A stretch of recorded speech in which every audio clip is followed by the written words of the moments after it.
राम राम जी, नमस्कार, नमस्ते दोस्तों। आपके अपने YouTube चैनल हंसराज सारण जी के में स्वागत है, अभिनंदन है। दोस्तों, हम अध्ययन कर रहे हैं राजस्थान के लोक देवताओं का, और उसी क्रम में अपन आज जो अध्ययन करने जा रहे हैं वो करने जा रहे हैं 1857 की क्रांति के लोक देवता हैं, जिनका नाम है डूंगजी जवाहर जी, या कह सकते हैं डूंगर सिंह व जवाहर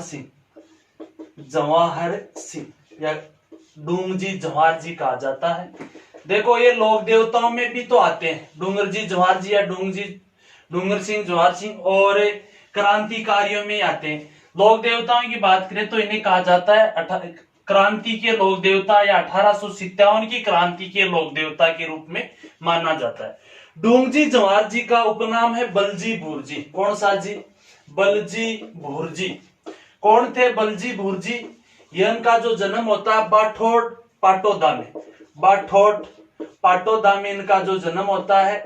दोनों काछवा वंश के राजपूत हैं। किस वंश के बात करें तो काछवा है वंश के राजपूत हैं डूंगजी जवाहर जी या बलजी भूरजी, जिनका जन्म बाठोट पाटोदा में होता है। दोनों चाचा भतीजा हैं, क्रांति के देवता हैं, चाचा भतीजा है। ठीक है जी। ये थे धाड़ायत। कौन थे ये? धाड़ायत थे। धाड़ायत कौन होते हैं? धाड़ायत वे होते हैं जो अमीरों को या सेठ साहूकारों को लूटकर उनके लूट के माल को गरीबों में बांट देते हैं, उन्हें धाड़ायत कहते हैं। तो डूंगजी जवाहर जी या बलजी भूरजी दोनों क्या थे? धाड़ायत थे। यानी लूट की बात करें तो इन्होंने सबसे बड़ी लूट की थी अपने रामगढ़ शेखावाटी में। गढ़सीराम अणताराम जो सेठ था उनको लूटा था। गढ़सीराम अणताराम जो रामगढ़ का सेठ होता है उसको लूटता है। ये सबसे बड़ी लूट थी डूंगजी जवाहर जी की। हालांकि क्रांति से संबंधित ये दिन की लूट की बात करें तो इन्होंने जून 1847, भैया 1857 नहीं है, जून 1847 में छावनी को लूटा था। कौन सी को? तो कह सकते हैं नसीराबाद छावनी को। तो इनकी दो प्रमुख लूट है, एक तो रामगढ़ के सेठ को लूटना, एक नसीराबाद छावनी को लूटना। डूंगर सिंह क्या होते हैं? डूंगर सिंह जब अपन बात करें 1818 में ईस्ट इंडिया कंपनी ने भारतीय रियासतों या कह सकते हैं राजपूताना की रियासतों के साथ जो संधियां की थी, इसी के तहत जयपुर रियासत के साथ भी क्या कर ली थी? संधि की थी। जब जयपुर के साथ ईस्ट इंडिया कंपनी संधि कर लेती है, उसके बाद में शेखावाटी ब्रिगेड का गठन किया था। किसका गठन किया था? शेखावाटी ब्रिगेड का गठन। और डूंगजी जो थे वो शेखावाटी ब्रिगेड में जो घुड़सवार सेना थी उसके रिसालदार थे। घुड़सवार सेना के रिसालदार थे कौन? डूंगजी। यानी अंग्रेजों की जो सेना थी शेखावाटी ब्रिगेड का गठन करते हैं अंग्रेज, उनके रिसालदार भी रह चुके थे डूंगर सिंह। अंग्रेजों के विरोधी हो जाते हैं। विरोधी होने का कारण जो ये संधि थी। ठीक है। उसके बाद में यदि बात करें, इनका जो ससुराल था वो था झाड़ावास स्थान। कौन सा जी? झाड़ावास। झाड़ावास इनका ससुराल था। कहते हैं एक दिन डूंगर सिंह या डूंगजी ससुराल जाते हैं, इस दौरान इनके साड़ाजी थे, इनका बड़ा ही मान सम्मान किया था। किस प्रकार से? देखना कि जो इनके साड़ाजी भैरू सिंह थे अंग्रेजों के हवाला कर देते हैं, यानी डूंगर सिंह को, सोए हुए डूंगर सिंह को कैद करवा दिया था इन्हीं के साड़ा कौन? भैरू सिंह ने।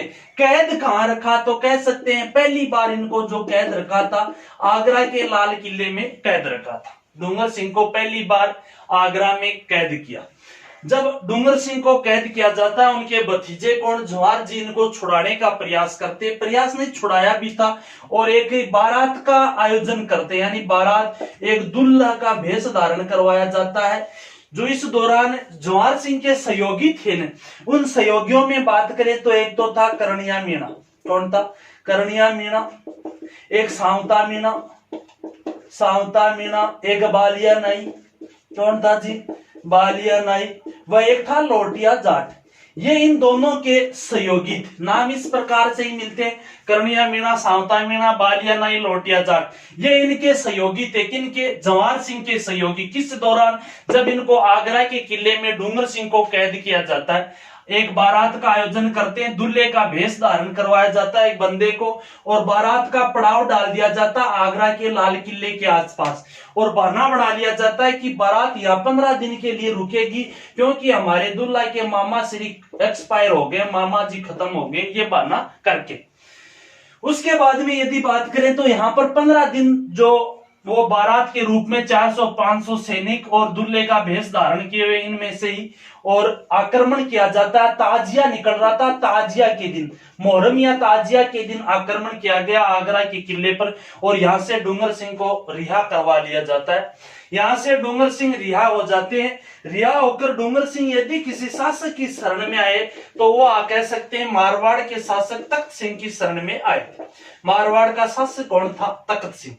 हालांकि अंग्रेज प्रेशर डालते हैं तख्त सिंह पर, इसलिए तख्त सिंह को मजबूरन सह सम्मान डूंगर सिंह यानी डूंग जी को नजरबंद करना पड़ा था। मेहरानगढ़ दुर्ग में नजरबंद किया था कि इन्होंने तख्त सिंह ने किया, क्योंकि मजबूरन करना पड़ा, शरण में आ गए थे इसलिए अंग्रेजों ने दबाव डाला। तो सह सम्मान नजरबंद, नजरबंद और कैद में अंतर होता है। नजरबंद में जो अपन 4 दीवारी के अंदर भ्रमण कर सकते हैं, घूम सकते हैं, कैद में काल कोठरी की सजा होती है। तख्त सिंह, परंतु अंतिम समय कहते हैं डूंगर सिंह जो थे इनकी स्वास्थ्य वगैरह खराब हो जाने के कारण डूंगर सिंह को यहाँ ठाकुर श्याम सिंह था, कोई ठाकुर श्याम सिंह, और इन ठाकुर श्याम सिंह की छतरी में रखा जाता है। और यही ठाकुर श्याम सिंह की छतरी जो मेहरानगढ़ दुर्ग के सामने बताई जाती, वहां इनकी जो वीर गति को प्राप्त हो गए थे, या कह सकते देहांत हो गया। उनका भतीजा कौन था? जवाहर सिंह। जो जवाहर सिंह भी जो अंतिम समय अपने कह सकते हैं बीकानेर का शासक था रतन सिंह, और बीकानेर के शासक रतन सिंह की शरण में रहे थे। यानी डूंगर सिंह किसकी शरण में? तख्त सिंह की, और जवाहर सिंह अंतिम समय किसकी शरण में? बीकानेर के शासक रतन सिंह की। धन्यवाद दोस्तों, ये थे अपने 1857 की क्रांति के लोक देवता जो डूंगजी जवाहर जी, या जिनको कहते हैं बलजी बुरजी, काछवा वंश से शेखावाटी में बड़े फेमस है लोक देवता के रूप में।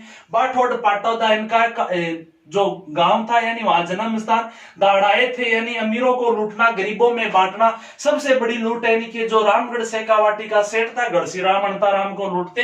हालांकि क्रांति से संबंधित सबसे बड़ी लूट है नसीराबाद छावनी की लूट, जो जून 1847 है, नहीं कि 1857, क्रांति से पहले की लूट है। डूंगर सिंह स्वयं जो शेखावाटी ब्रिगेड में रिसालदार पद पर थे, अंग्रेजों के विरुद्ध हो जाते हैं। जब अंग्रेजों के विरुद्ध होते हैं तो इनके जो ससुराल था कहां पर? झाड़ावास, और वहां का इन्हीं की साड़ाजी भैरू सिंह ने इनको कैद करवा दिया था। आगरा के लाल किले में कैद रखा जाता है। इनके भतीजे ने कैद से मुक्त करवाया, किनके सहयोग से? करणिया मीणा, सावता मीणा, बालिया नाई व लोटिया जाट के सहयोग से। ताजिया व मुहर्रम के दिन इन पर अटैक करते हैं आगरा पर, और कैद से मुक्त करवा लेते हैं। उसके बाद में यहां से आते हैं मारवाड़। मारवाड़ किसकी शरण में? तो कह सकते हैं मारवाड़ के शासक तख्त सिंह की शरण में। तख्त सिंह ने मजबूरन करना पड़ा था, नजरबंद करता है, अंग्रेजों ने दबाव डाला। परंतु इनके जो जवाहर सिंह भतीजा था वो भी बीकानेर के शासक रतन सिंह की शरण में। अंतिम समय डूंगर सिंह जो श्याम सिंह, ठाकुर श्याम सिंह की छतरी में, वहीं पर इनका देहांत हो जाता है, जो मेहरानगढ़ दुर्ग के सामने। जी धन्यवाद, ये थे डूंगजी जवाहर जी। जिस किसी को पसंद है लाइक शेयर सब्सक्राइब कर दें। जी धन्यवाद।